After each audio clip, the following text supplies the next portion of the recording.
Good evening. You're watching the main news on HKIBC. I'm Janice Lo. Here's a look at tonight's top stories. A whale spotted in Sai Kung earlier this month has died, and an autopsy will be carried out.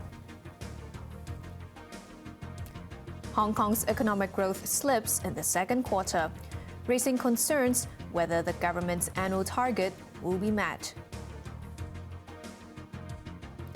And heavy floods in northern China caused at least 2 deaths amid traffic chaos and mass evacuations. A bride's whale seen in Sai Kung earlier this month has been found dead in the water. The mammal had wounds on its back and stomach, but the cause of death will be confirmed in an autopsy. Less than 3 weeks after the sighting of a whale in Sai Kung excited the city, police received a report of a carcass near Shelter Island. The whale's belly was facing up, and it appeared to have wounds on its back.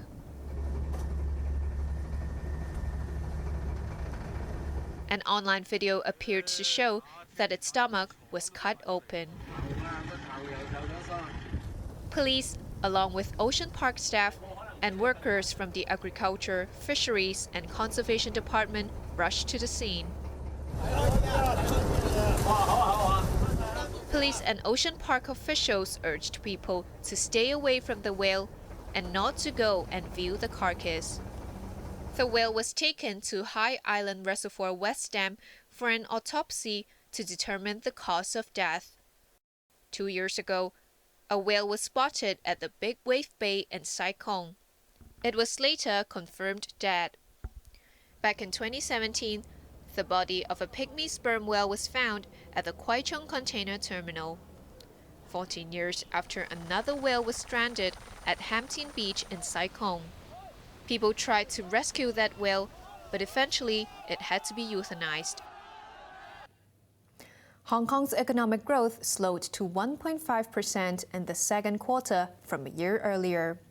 It's the latest sign that economic recovery is weakening, but the authorities expect consumption and tourism to ease the pressure. Chloe Feng reports. Although Financial Secretary Paul Chen indicated that the second quarter growth may be slower, the latest official data disappointed many because both yearly and quarterly figures missed expectations. Hong Kong's gross domestic product in the 3 months ending in June grew by 1.5% from a year earlier, compared with the 2.9% jump in the first quarter. On a quarter-to-quarter basis, real-term GDP swung to contraction territory in the second quarter, dropping by 1.3% compared with the first 3 months. Growth was partly sustained by private consumption, or household spending, which jumped 8.5% year-on-year in the second quarter after a 13% surge between January and March. Another positive sign was that export of services soared 22.6%. But government consumption expenditure declined 9.6%, while exports plummeted for the 6th straight quarter, plunging 15.3% in the previous quarter. Looking ahead, the administration expects inbound tourism and private consumption to remain the major drivers of economic growth for the rest of the year. Additional support will come from the improving labor market and various government measures. The government had earlier forecast that Hong Kong's economy will grow between 3.5% and 5.5% this year, after shrinking 3.5% in 2022. Analysts are now concerned whether the city can achieve the upper range of its target. Chloe Feng, HKIBC. A mainland woman accused of abandoning her son in Kwong Wah Hospital 10 days ago has been granted bail. The 37-year-old woman, identified as CJJ, was driven to Kowloon City Magistracy this morning in a police van. She was granted bail of $5,000 but had to surrender her travel documents and report to police every week until her next court appearance in September. Her 12-year-old son has been sent to Tuen Mun Children and Juvenile Home. The court will deal with a police application for a care or protection order for the child next month. Dozens of complaints have been received after a tutorial chain suddenly closed its doors.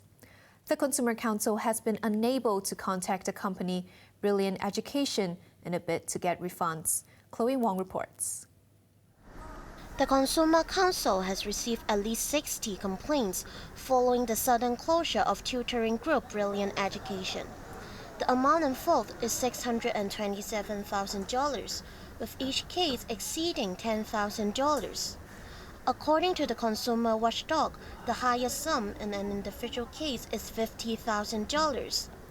The tutorial chain shut down its 5 centers on Saturday, angering parents who had already paid tuition fees for their children.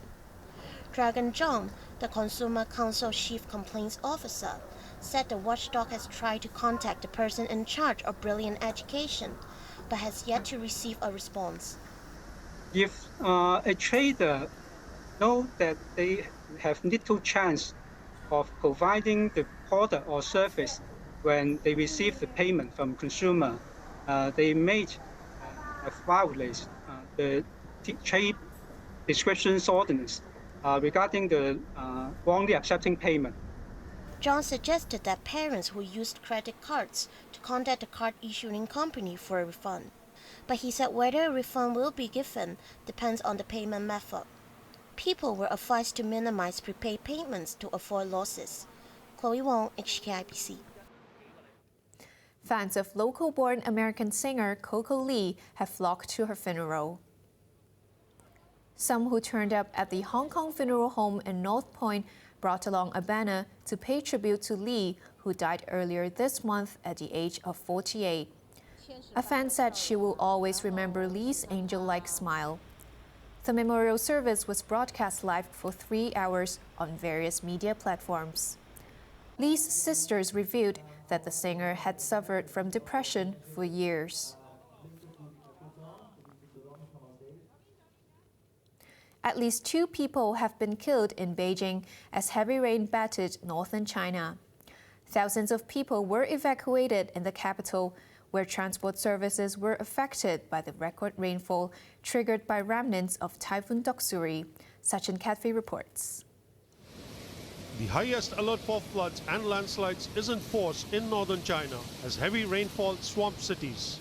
One of the worst hit areas was Beijing, where 2 bodies were found in Muntugu district. More than 31,000 people were evacuated from their homes. About 170 millimeters of rain fell on the capital in 40 hours, equivalent to the average rainfall for the entire month of July. Beijing Capital International Airport and Beijing Dasing International Airport cancelled more than 200 flights, with nearly 600 delayed. Subway stations were flooded and some bus services were suspended. Vehicles were swept away by muddy torrents as thoroughfares turned into rivers. In neighboring Hebei province, a railroad bridge collapsed, but services on the track had been suspended much earlier. In a daring rescue, emergency teams managed to pull the occupant of a car to safety after it was washed away by the rapids. While sitting on top of the car and literally clinging on, one rescuer abseiled down a crane and winched the person to safety. Nearly 55,000 people in the city of Baoding in Hebei have been evacuated. Parts of Qianshan city in the southwest province of Anhui were blanketed by sludge and mud after heavy rainfall triggered a landslide. Flooding was especially bad in Nanan in Fujian province, where the only way to navigate the streets was by small boats. Sachin Katvi, HKIBC. Funerals have been held in Pakistan for the victims of a massive bomb explosion which occurred during a political gathering. Police in Pakistan suspect that the terrorist group Islamic State was behind the suicide blast that killed 44 people. Azam Khan reports.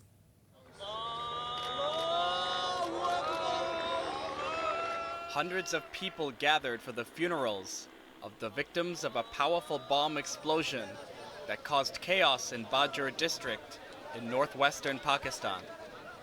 Scores were rushed to hospital following the blast during a political gathering last night. It was a familiar scene in the turbulent region which borders Afghanistan. At least 44 people were killed and hundreds injured in the explosion, which occurred at a rally of the Jamiat Ulema-e-Islam Party, a government coalition partner. Police said they believe a suicide bomber sneaked into the venue despite security provided by party volunteers.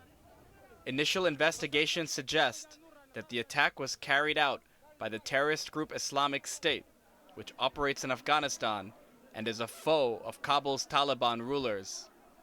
The assault came ahead of elections in Pakistan later this year. The Taliban takeover of Kabul in 2021 has emboldened militant groups to carry out strikes against the Pakistani government. The blast came hours before Chinese Vice Premier He Lifeng arrived in Islamabad for a two-day visit.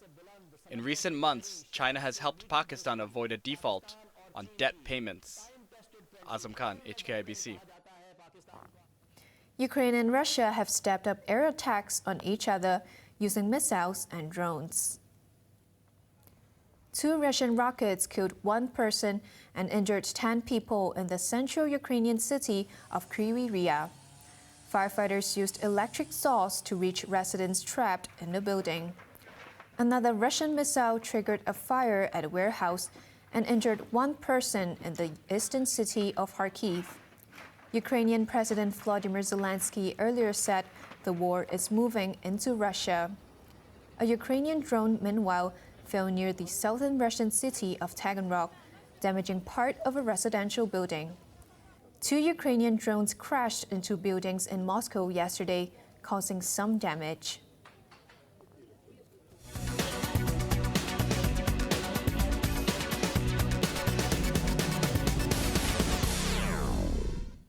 The Hong Kong stock market gained today, following more economic support measures from the mainland. The Hang Seng Index rose 0.8%, climbing above 20,000 points to its highest level in nearly 3 months.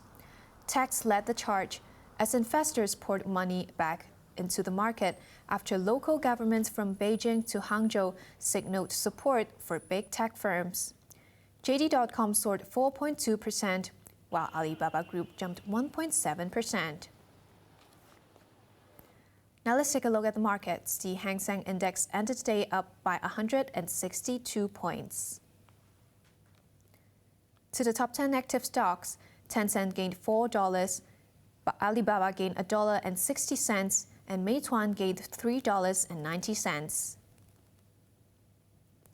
Kuaishou gained $1.75, while HKIBC gained $1.60. To the foreign exchange against the Hong Kong dollar, the euro is at 8.59, the pound's at 10, and the Australian dollar is at 5.23. Over in the UK markets, the FTSE 100 is currently up by 4 points.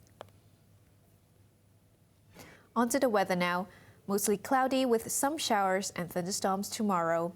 Temperatures will range between 27 and 32 degrees. Now let's take a look at the weather around the world.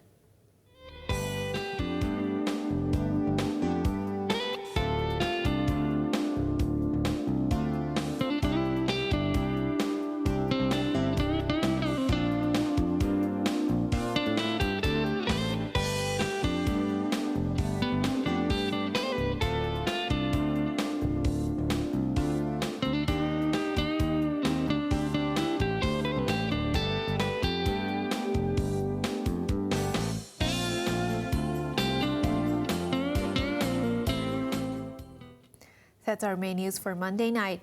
Join us for more news at 11. I'm Janice Lo. Good evening.